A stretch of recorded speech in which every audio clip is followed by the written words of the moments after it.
So బేసిక్‌గా మనమేమనుకుంటాం అంటే నేను ఒక ఇన్సూరెన్స్ పాలిసీ తీసేసుకున్నాను. నాకేం జరిగినా ఇంకా కంపెనీ చూసేసుకుంటుంది అని. అది అవదమ్మా. 1993లో చికాగో బుల్స్‌కి మయామి హీట్‌కి మధ్య ఒక బాస్కెట్‌బాల్ గేమ్ జరుగుతుంది. బ్రేక్ మధ్యలో ఈవెంట్ ఆర్గనైజర్ అయిన కోకా-కోలా ఒక ప్రమోషనల్ గేమ్ కండక్ట్ చేసింది. అదేంటి అంటే కోర్ట్‌లో ఒక ఎండ్ నుండి ఇంకో ఎండ్‌లో ఉన్న బాస్కెట్‌లో బాల్ ఫ్రీ త్రో చేయాల్సి ఉంటుంది.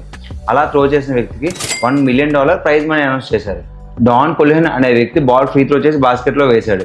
ఇలాంటిదేదో అవ్వచ్చని ముందే గ్రహించిన ఆర్గనైజర్ ఆ గేమ్ని ఇన్సూర్ చేయించారు. ఒకవేళ అలా ఎవరైనా త్రో చేసిన వ్యక్తికి ఇన్సూరెన్స్ కంపెనీ డబ్బులు పే చేయాల్సి ఉంటుంది.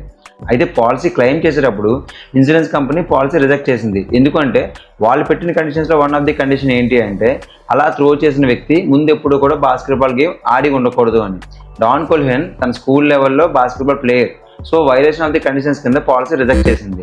తప్పని పరిస్థితుల్లో ఈవెంట్ ఆర్గనైజర్ ఆ వ్యక్తికి డబ్బులు పే చేయాల్సి వచ్చింది. సో మీరు పాలసీ తీసుకునేటప్పుడు టర్మ్స్ అండ్ కండిషన్స్ అన్ని